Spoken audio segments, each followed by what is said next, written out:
What is up and how is it going, guys and gals? You're listening to the voice of Boom Nation, and today I am happy to be bringing you all part 1 of episode 4 of my Black Ops 2 map analysis series.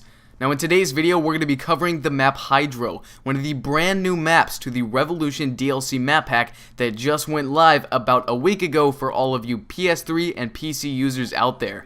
On this map, you'll be engaging in gunfights both under and above ground. If you're looking for more close quarters scenarios, I recommend sticking to the underground passageways. On a side note, if you all would care to see more of these videos from me in the future, as well as other Black Ops 2 tips and tricks videos, you can always stop by my channel by clicking the link located down in the description, and from there, you can continue to enjoy a wide variety of content on Black Ops 2. Thanks again for tuning in, and I hope you all enjoy the rest of the video. As we take a look at the overhead view of this map, you will notice that it is quite symmetrical. What happens on one side may also happen on the other side as well. Let's now take a look at some of the more popular lines of sight on this map. You can see that they are all around the center of the map and all occur above ground. As I stated earlier, the more close quarters engagements will occur underground. If you're looking to build up your high score streaks, I highly recommend you stay out of these lines of sight at all costs. Right now you can see the purple areas of the map are lit up. These are the two main spawn points on Hydro. If you guys tend to have a more rushing or offensive play style and you like to get all up in the enemy spawn and that sort of thing like I do, I highly recommend that you do not cross into the purple sections at all, because this will cause the spawns to flip, and this can be very unfortunate depending on the scenario that you are in. Let's move on to some of the capture spots for this map.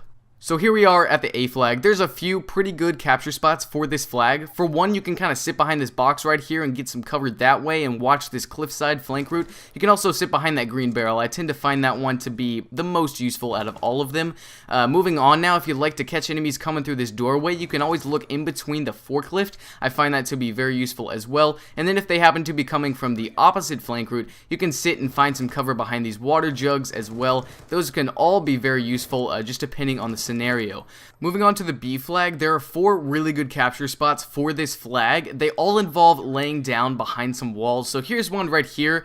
You can also lay down over on this side and get some cover that way. You can also lay down on the other side if you think the enemies are coming from the other direction. Lots of good options here. The only thing to keep in mind is they're going to be nading the crap out of you, and you really need to have on flak jacket or a trophy system to help protect you against those grenades in C4. Just make sure you're laying down on or against the wall from the opposite direction of which the enemies are coming, and hopefully that'll help you out a little bit, keep you hidden from their lines of sight and that sort of thing. Moving on to the C flag, all the capture spots are pretty much symmetrical to the A flag, so there's a lot that are the same. You know, the green barrel, the boxes, watching the back flank route by using these boxes over here, very similar to the water jugs over by the A flag, and those can all be useful as they are on the C flag as well. Moving back into an overhead view of the map, I'm going to show you guys 2 really great rush routes for this map. Now the first one can be used at any point in time in the game. It's useful pretty much no matter what, and you're going to be taking the hillside flank route. This is going to lead you through the underground passageways. Just make sure you don't get hit by that deathly water, and this should be pretty safe. There's not always a lot of enemies in this area, especially in the middle of a match, so definitely use that if you're looking to get to one spawn from the other as quickly and safely as possible. Now let's talk about the best rush route off the start of a match. First off, you want to head up the middle of the map with your combat knife out so you can run as far as possible. Second, you want to make sure you're hugging the hillside to avoid those dangerous lines of sight that we talked about earlier. When you head through this window, you're going to come to a standstill. You have 2 options. One, you can head down the ladder to your right, which is always a valid answer, and you can definitely engage in some close quarter scenarios there. Or you can head to the window in front of you, proceed about your day, potentially pick up a few kills along the way, and head into the enemy spawn that way. What are you going to do? Let's take a look at how they play out. If you do decide to proceed towards the windowsill, I highly recommend that you have an assault rifle or a sniper rifle in your hands, because you will be engaging in some more long-range gunfights.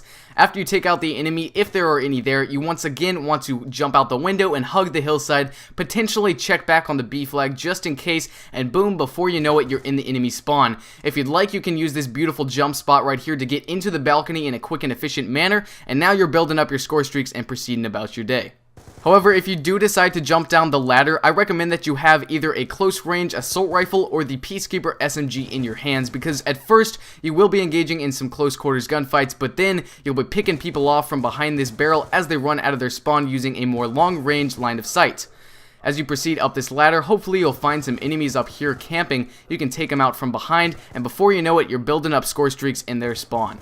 Both of these rush routes are extremely effective and can definitely provide your team with the edge they need and the map control that is necessary to win the rest of the match. So I hope you all enjoyed part 1 of my Black Ops 2 Hydro map analysis video. Now part 2 of this video should be up on my channel very shortly if it isn't up already, so if you'd like to go check that out, once again you can click the link located down in the description of this video. That should take you straight there, and I'll be showcasing some really great jumps, spots, lines of sight, and all sorts of great things in that video, including some recommended class setups by me to help you absolutely annihilate the opposition on this map. I really look forward to seeing you guys over on my channel and interacting more with you all in the future. Thanks again for tuning in, and I hope you guys have a great day.